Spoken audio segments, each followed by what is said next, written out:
Olá, você acompanha a partir de agora os trabalhos das TVs legislativas de norte a sul do país. São informações e reportagens especiais produzidas no Congresso Nacional, nas Assembleias Estaduais e nas câmaras municipais. Começa agora o Parlamento Brasil.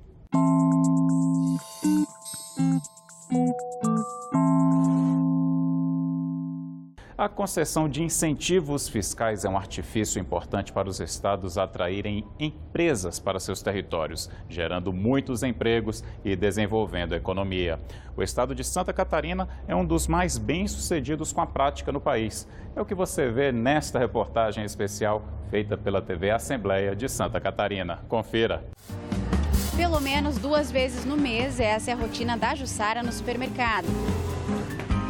Muita pesquisa dos preços antes de decidir o que levar. Mas será que ela, assim como outros clientes, tem o hábito de verificar no cupom fiscal que realmente está pagando? Deixa eu ver se eu tenho alguma moeda para te ajudar. Muito obrigada. Nessa notinha está descrito o percentual de tributos que estão embutidos no valor da compra. Eu até concordo, né, com o pagamento dos impostos, desde que esses impostos ele retorne, né, pra gente em saúde, educação, infraestrutura. Então eu realmente não me importo de pagar. Exatamente isso que o Estado deve fazer com o valor carregado a partir da cobrança desses tributos. Aplicar em áreas como saúde, educação e infraestrutura. Uma das taxas mais importantes é o ICMS, o Imposto sobre Circulação de Mercadorias e Serviços. Você sabia que cerca de 80% da arrecadação do Estado vem do ICMS? O ICMS é um imposto estadual, né? Nós temos essa previsão lá na nossa Constituição que os estados têm o poder de instituição. Então nós temos estados, cada estado com a sua legislação. O ICMS está bastante presente na nossa vida. Imagina que para qualquer mercadoria chegar aqui, ele circulou muitas vezes, né? Nós tivemos o mercado da revenda, nós tivemos a situação da fabricação. E em todas essas cadeias, o ICMS esteve presente.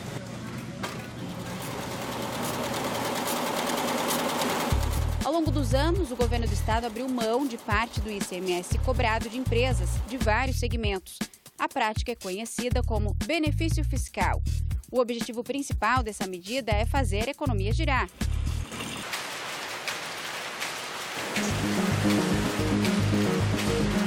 Os incentivos estimulam as empresas a se instalarem em Santa Catarina, a criar e manter postos de trabalho. Os funcionários fazem compras, pagam aluguéis e consomem no mercado local. Quando uma indústria tem um fomento para uma redução da carga tributária, ela acaba conseguindo ficar mais competitiva no mercado. Né, com o mercado interno, com o mercado externo. O ICMS mais baixo vai permitir com que muitas pessoas, né, que aquela indústria fique mais competitiva, mais pessoas vão ser empregadas e quando uma pessoa é empregada, ela acaba consumindo. E o ICMS é um imposto que está vinculado ao consumo das pessoas. Então, quando as pessoas têm empregos, vão ao mercado, compram os produtos, de uma certa forma, o ICMS também está sendo arrecadado. A concessão de benefícios fiscais impacta diretamente na economia do Estado e na vida dos catarinenses. É por isso que esta questão é tratada com muita cautela aqui na Assembleia Legislativa. Durante os próximos meses, os deputados estaduais terão a tarefa de debater, analisar e aprovar os projetos encaminhados pelo Executivo sobre a revisão de benefícios fiscais. Os incentivos só poderão ser viabilizados após a aprovação de lei pela Assembleia Legislativa. A Assembleia Legislativa é a casa do povo. É aqui que tem que ser discutido tudo que é de interesse da sociedade. Quais os segmentos econômicos que passam a ter direito ao incentivo fiscal? Por que trazer outras empresas de outros estados para Santa Catarina, oferecendo a essas empresas um tratamento diferenciado de tributação? Por que nós precisamos gerar mais emprego? Por que nós precisamos gerar mais renda? Santa Catarina é um gigante. Esse estado territorialmente pequeno e populacionalmente também pequeno, né, atrai as suas empresas oferecendo um diferenciamento em relação aos outros estados. Por isso que nós nos tornamos o 6º maior exportador do Brasil, o 6º maior produtor de alimentos e o 7º em arrecadação de impostos. Então, é necessário sim, mas a Assembleia Legislativa tem a competência de julgar qual o segmento econômico que vai ter direito à isenção fiscal. Muitas questões são levadas em consideração na hora de conceder um incentivo fiscal. Na elaboração dos projetos de revisão dos benefícios, a equipe técnica da Secretaria da Fazenda vai verificar os impactos na arrecadação, na geração de empregos e na renda dos catarinenses, por exemplo. A lógica é menos imposto, mais receita. Nós temos que ter certeza de que aquele benefício é necessário, é devido, porque no final de contas é abertura de mão, abre mão de receitas tributárias. Então tem que ser bem mensurado, tem que ser bem analisado, porque muitas vezes depois de concedido é difícil voltar atrás. Enquanto o Poder Executivo e o Parlamento catarinense estudam a revisão dos benefícios fiscais, o Tribunal de Contas do Estado vai avaliar a eficácia das isenções. A instituição quer saber se, de fato, os incentivos trazem resultados para a economia catarinense. O que é dado, para quem é dado, ou seja, ele quer fazer uma avaliação dos incentivos hoje dados pelo Estado, né? Deixando claro que em nenhum momento o tribunal é contra os incentivos fiscais, né? Absolutamente, isso é uma questão do Brasil, não só de Santa Catarina, mas a gente precisa analisar, porque hoje a gente não tem essa avaliação, né? A respeito de saber o que efetivamente foi dado e o que obteve de resultado. Na Assembleia, a expectativa é de que os projetos sejam votados até julho. Qualquer concessão de benefício em Santa Catarina, a Assembleia terá que opinar até o final do mês de julho. Por isso, o debate aqui dentro da Assembleia. A Assembleia Legislativa do Rio Grande do Norte implantou no início deste ano o programa Coleta Seletiva Solidária. O objetivo é dar o destino correto aos resíduos sólidos. Se for lixo comum, que seja descartado. Mas se ele puder ser reaproveitado, que seja reciclado. Confira na reportagem da TV Assembleia do Rio Grande do Norte. Aos poucos, os funcionários que cuidam da limpeza da casa vão sendo treinados sobre como separar corretamente o material de gabinetes e setores. Tudo que vai para o lixo é trazido para esse local. Aqui, eletrônicos, plástico, papelão e papel ficam à disposição de uma cooperativa de catadores, que recolhe tudo para usinas de reciclagem. Para aqueles que ainda não se sentem preparados para fazer o descarte correto, nós vamos dar todo esse suporte com material didático, com identificação de lixeiras, para que eles saibam descartar cada resíduo no seu local. O que for resíduo comum não aproveitável vai ser descartado para que o serviço de coleta urbana leve para o aterro. Porém, o que pode ser reciclável ainda vai ser separado numa lixeira especial para que seja armazenada e posteriormente destinada à cooperativa de catadores. Somente com a limpeza feita nos gabinetes e setores no início do ano, a Assembleia Legislativa conseguiu destinar mais de 10 toneladas de material reciclável a cooperativas de catadores. Por semana, o volume do descarte chega a 200 quilos. O papel e o papelão são responsáveis por 70% desse total. O trabalho da Assembleia agora é conscientizar cada um dos servidores sobre como destinar corretamente o material utilizado em cada setor. Para isso, cartazes indicativos e caixas de coleta fabricadas pelos próprios servidores estão sendo distribuídas nos setores. A ideia é tentar reutilizar ao máximo o material disponível antes da reciclagem. É muito importante que as pessoas se conscientizem que boa parte desse resíduo produzido, desse lixo produzido, ele pode sim ser separado e boa parte voltar à cadeia produtiva para que diminua até mesmo o impacto de extração de matéria-prima da natureza, uma vez que esses materiais podem ser reciclados e voltar a ser um produto.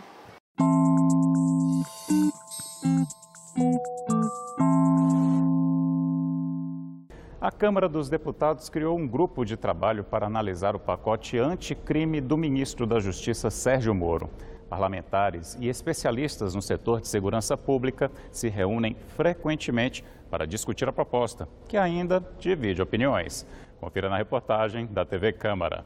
O Código Penal brasileiro tem 79 anos. O de processo penal é apenas 1 ano mais jovem, tem, portanto, 78. A maioria dos deputados e especialistas que participaram da audiência pública do Grupo de Trabalho sobre a Legislação Penal e Processual Penal concorda que é urgente fazer a atualização dessas leis. Mas a forma como isso deve ser feito é que tem causado divergências. O governo federal enviou à Câmara um pacote com medidas de combate ao crime e dividiu opiniões. O projeto anticrime enviado pelo governo, ele é sofrível, ele tem uma ou outra coisa boa, mas no geral, ele é como aquele médico do século XIX que para todos os males tem a mesma receita. Pena, pena, cadeia e cadeia. Nós não podemos compactuar com isso, não por uma questão de ser benévolo com o crime, absolutamente não, mas por uma questão da ineficácia, da ineficiência deste tipo de política. É importante, é fundamental combater a criminalidade, mas a grande questão é eficaz combater a criminalidade apenas aumentando penas e criando crimes? Ou para combater a criminalidade é preciso uma ação multilateral no aspecto social, econômico e também na legislação, além do aparelhamento melhor das polícias. A professora de Direito Penal e Criminologia pela Universidade do Rio de Janeiro, Luciana Boitê, que pesquisa sobre o encarceramento no Brasil há mais de 10 anos, fez um alerta. A aposta do projeto do Executivo para o endurecimento das penas de diversos crimes vai aumentar a população carcerária. E o resultado disso pode ser o fortalecimento das organizações criminosas, que muitas vezes nascem dentro dos presídios. O crime hediondo hoje, que é o tráfico de drogas, deve ser alvo de muita atenção, ele hoje é o que mais encarcera, né? Mulheres e também homens. E nós temos uma amplitude muito grande. Então, todas essas medidas que aumentam a punição, que aumentam a repressão, se nós formos calcular na prática o que vai acontecer, é mais do mesmo. Ou seja, tudo que a gente já vem fazendo nesses últimos anos que não deu certo, nós vamos ter uma ampliação com um custo muito mais alto. Então, eu entendo que a gente tem que ter muito cuidado na análise dessas propostas. O Procurador-Geral da República, Vladimir Aras, destacou 3 pontos do projeto do Executivo que considera fundamentais: o foco no combate à corrupção, a proposta sobre os reportantes de boa-fé e, por fim, o investimento na qualidade da prova. Iniciativas voltadas para o aperfeiçoamento do Banco Nacional de perfis, de perfis forenses, de dados de DNA forense para pesquisa genética de autoria de crimes. Há uma iniciativa relacionada com a criação de um perfil, de um banco de dados multibiométrico com vários itens sobre face e voz de suspeitos e autores de crimes. O projeto de lei que pretendia acabar com a obrigação de um percentual mínimo de candidaturas de mulheres nas eleições foi rejeitado pela Comissão de Constituição e Justiça do Senado por 16 votos a 2. Veja como foi a votação na reportagem da TV Senado. O autor do projeto reconheceu o mérito de se tentar incentivar a participação feminina na política, mas argumentou que a exigência de 30% de candidaturas de um mesmo sexo e o investimento obrigatório de recursos do fundo eleitoral nelas não surtiu o efeito desejado nas últimas eleições. Para ele, o risco de candidaturas laranjas é grande. O que vai acontecer nesse Brasil, como já aconteceu nas eleições de 2018, e irá acontecer em 2020, e vivo aqui estaremos, para, depois desta tribuna, mostrar o laranjal que será instituído nesse país, nas câmaras de vereadores do futuro. E aí vem eleições de deputado 2 anos após, que também vão ser praticadas por laranja. Porque se um partido tem 7 homens, ele não consegue preencher os 30% de mulheres, eles vão prejudicar o partido como um todo? Aí o que se faz? Busca ou a empregada, ou uma cunhada, ou a esposa para preencher, para que o partido sofra ou não sofra, a sua chapa não seja registrada. O relator foi contra derrubar a obrigatoriedade do percentual mínimo de candidaturas de cada sexo. Apenas nas eleições de 2018 que as mulheres tiveram esse incentivo. Não há medidas de fomento, de convencimento e sedução das mulheres. Mas não adianta você dar o direito se não oferece condições para que essas mulheres efetivamente entrem no processo eleitoral. Outros senadores também argumentaram. É dentro do partido que se decidem as candidaturas. Ou seja, tudo começa dentro do partido, da definição das candidaturas. E aí a gente acaba não estando nas conduções partidárias.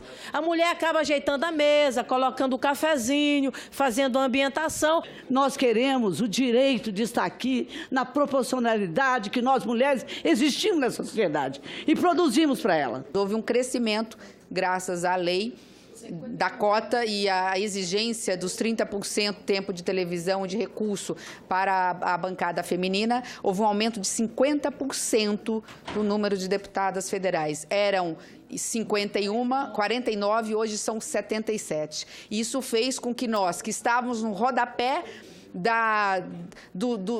dos países com participação feminina, éramos os últimos países em percentual de participação feminina, subir 30 pontos no ranking.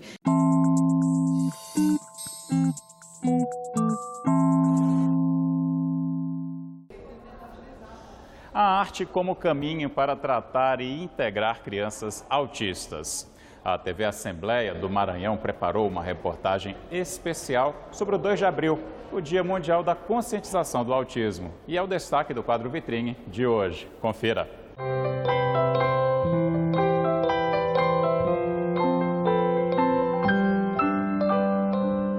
Sei que alguns me olham estranho e me jogam repelente, e basta só minha presença pra deixá-los descontentes. Gostaria que me olhassem e me ouvissem com atenção. Com esses belos versos, a cantora e compositora maranhense Ana Torres descreve com muita emoção uma parte do universo das pessoas autistas. É um universo diferente, em que as pessoas enxergam o mundo de uma maneira própria, única. As pessoas com autismo pensam diferente de nós, enxergam a realidade por um outro ângulo, mas essa característica tão singular pode ser um privilégio. Para este adolescente, a forma de pensar a realidade de modo especial ajudou a torná-lo um pianista que, mesmo jovem, já tem lugar de destaque no mundo da música. Vitor é o pianista do clipe do novo álbum de Ana Torres. Ele conta como foi. Ela conversou com a minha mãe, Regina Oliveira, e ela perguntou para a Regina se tem alguma sugestão, algum autista que saiba tocar, que pudesse participar do clipe junto com ela. Aí ela falou que tem um filho autista que sabe tocar. Aí eu aceitei a oportunidade de participar da música com ela. Aí quando eu comecei a aprender a música no piano junto com o meu professor William, que está sentado bem ali, eu comecei a aprender em 3 dias. Como eu sempre digo, que eu tudo aprendo rápido, em menos de uma semana. Ele me ensinou, na verdade, em 2 dias. Mas já no 3º dia, quando ele chegou em casa, eu já peguei a música toda. Vitor só teve contato com a música há pouco mais de 2 anos e já sabe tocar 5 instrumentos. Os que mais gosta são o piano e a bateria. E para quem pensa que ele já chegou no limite, não chegou não. As próximas aulas serão de canto. Eu pretendo cantar agora, uma coisa que eu nunca fiz antes e que até minha própria mãe nunca viu eu começar a cantar. Mas eu vou mostrar para ela o que um autista é capaz de fazer. A mãe do Vitor, a produtora cultural Regina Oliveira, recebeu o diagnóstico do filho quando ele tinha 7 anos de idade.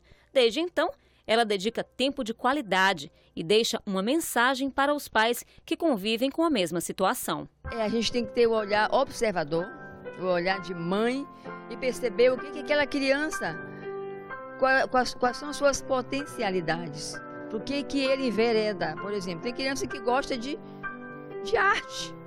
Então, se ele quer fazer arte, fazer um biscuit ou quer fazer uma pintura, então você tem que estimular, faça para ele, compre papel, compre lápis de cor, bote numa moldura, pendura na parede, faça uma exposição, comece a chamar as pessoas para ele se sentir importante, para ele estar com a autoestima dele elevada. William é o professor do Vitor e fala com orgulho do potencial do jovem aluno. Eu sou integrante e professor do Núcleo Superdotados do Maranhão, conhecido como NAS Joãozinho 30.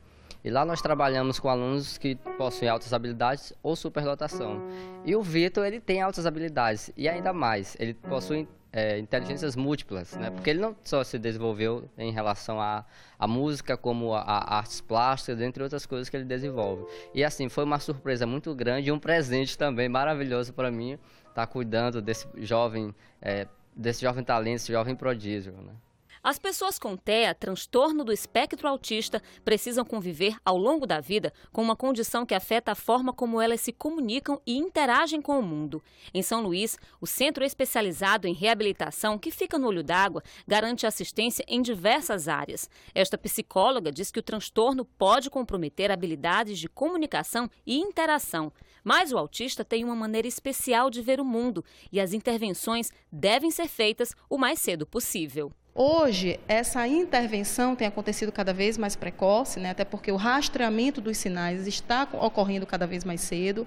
Então, os profissionais de saúde, as escolas e até as próprias famílias estão mais sensíveis e conseguem discriminar mais cedo, né? Quais são os sinais de atraso. Nós estamos falando de um transtorno do espectro do autismo. Então, dentro do espectro, nós temos crianças que variam em graus de funcionalidade, em graus de características, né?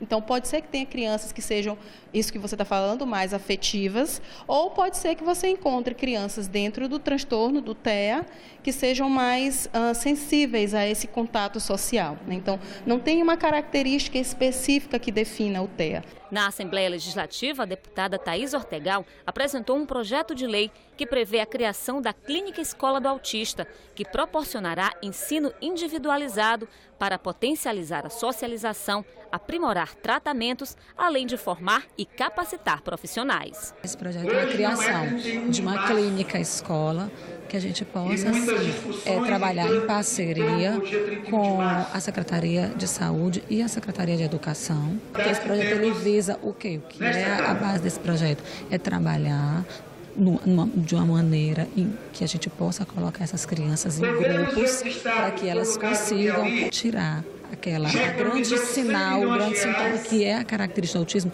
que é aquela questão da não socialização, a individualidade. Então, que elas passem a trabalhar em grupo, que elas passem a conviver em grupo e após elas estarem adaptadas com profissionais qualificados, a gente possa retornar elas para a rede de ensino, que elas estiverem aptas, vão para a rede de ensino regular. O Dia Mundial da Conscientização do Autismo é simbólico. Serve para reforçar o respeito às diferenças. Ana Torres sabe bem disso porque a filha Mariana, que abre o clipe, também tem autismo. Morando em Paris, na França, ela enviou um vídeo falando da convivência da filha com as artes, principal fonte de inspiração do seu novo projeto. Diariamente a Mariana canta. Tem até músicas, vamos dizer, marcadas para determinados tipos de situação. Na hora do banho ela canta, na hora que o pai dela às vezes chama duro ela atenção com alguma coisa, ela tem uma musiquinha expresso para isso. É até muito interessante isso, é uma cigarrinha, canta o tempo todo, cantarola o tempo todo, na escola, e ela está sempre na criação, já fez várias musiquinhas, pequenas, curtas, mas está sempre na criação. Coração, é preciso coração, coração.